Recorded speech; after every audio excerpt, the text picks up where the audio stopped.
Le projet Smart Energy District vise en particulier à répondre aux besoins actuels en matière d'énergie, c'est-à-dire les nouvelles formes de consommation et de production, la libéralisation du marché de l'électricité. On a souvent l'habitude de travailler par école séparée et par acteurs séparés. Et puis l'idée de se dire, mais si on veut résoudre ce problématique des réseaux, c'est déjà qu'il faut regrouper les connaissances qu'on a acquises dans les différents endroits avec les différents acteurs, les différentes écoles, essayer de prendre ces technologies qu'on connaît, qu'on a déjà essayées par partie, essayer de les regrouper sur un démonstrateur global qui présente vraiment toutes ces choses, autant les aspects de nouveaux services, de finances, de techniques, et qui montre que ça peut fonctionner. Le but du projet, c'est d'intégrer l'ensemble de ces solutions sur un quartier réel qui puisse être après répliqué.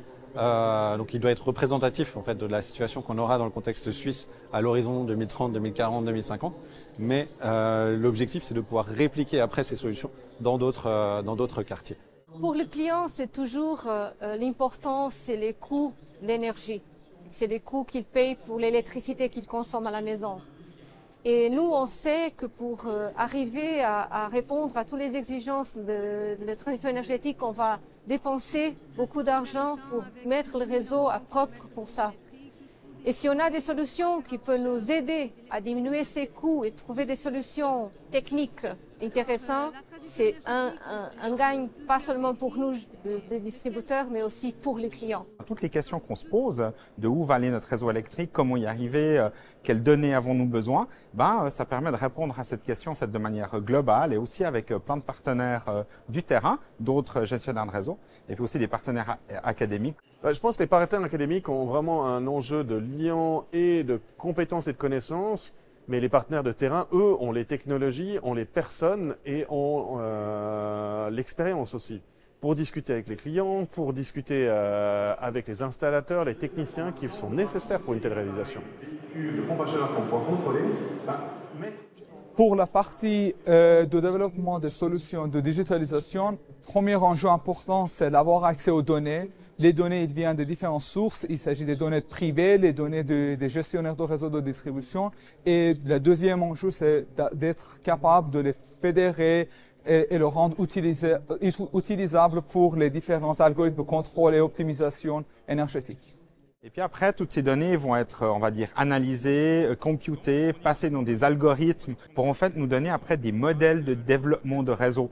Modéliser la consommation des gens, modéliser les consommations futures nécessaires pour les réseaux.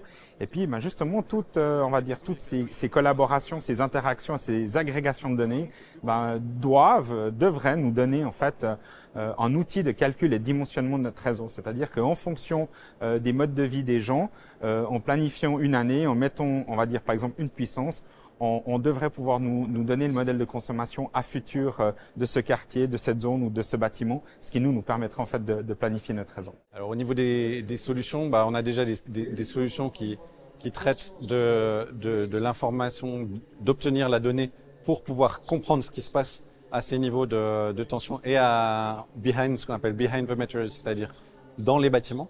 Et après, dans l'idée de déployer des solutions de type déplacement de charge, c'est-à-dire ce qu'on appelle gérer la flexibilité, pour donner de la flexibilité par la gestion des charges au niveau du réseau. On parle des solutions de style décalage de charge, de consommation, de peak shaving, de possibilité d'éviter de congestion dans le réseau électrique de distribution et éviter un surinvestissement ou surdimensionnement des réseaux électriques. L'enjeu principal, c'est que si on ne fait rien au niveau d'une gestion intelligente, c'est qu'on pourrait se retrouver à ou une réduction des énergies renouvelables installées, une réduction de la capacité d'électrifier, ou à des investissements énormes qu'il faudrait faire dans du câble. Je vois mal, typiquement, arriver à une situation où on dit aux gens « Votre véhicule électrique, vous pouvez le charger qu'un jour sur deux et puis maximum 10 km. » Ou votre solaire photovoltaïque sur votre toit, ouais, c'est bien, mais vous avez le droit de le réinjecter dans le réseau que 2 heures par jour, pas plus que 100, avec 30% de ce que vous avez produit. Donc, sans travailler sur des solutions, tout ce qu'on est en train de développer en termes d'électrification et de production vont saturer le réseau, ce qui fait que ou on a des solutions déployées, ou on bloque. Il y a une espèce de système de confort et d'intégration qui va se faire, mais je pense qu'on a besoin de place où les données et l'intégration des systèmes est suffisamment bien pour que les acteurs tels que ceux-là puissent s'implémenter et rendre le confort des gens plus conséquent. En digitalisant les réseaux, en étudiant plus profondément justement la nature de ces consommations, ça permet de proposer des produits attractifs à nos clients qui permettront de choisir par exemple leur mode de fonctionnement. Puis comme on l'a vu dans la conférence, à quel moment je veux recharger ma voiture électrique, est-ce que je veux bénéficier d'un tarif qui a lieu à midi, est-ce que je veux bénéficier d'un tarif préférentiel le soir, etc. Donc tout ce genre de choses vont être passées à l'algorithme pour nous permettre en fait de donner un service performant et au top pour notre clientèle. Maintenant, le plus important aussi est de se faire accepter et de faire accepter ces technologies et ces appareils intelligents par les utilisateurs. Ce n'est pas une mince affaire. Se faire accepter est un challenge, d'où cette notion d'acceptabilité sociale où il faut convaincre les utilisateurs d'utiliser les technologies et les solutions que nous allons proposer.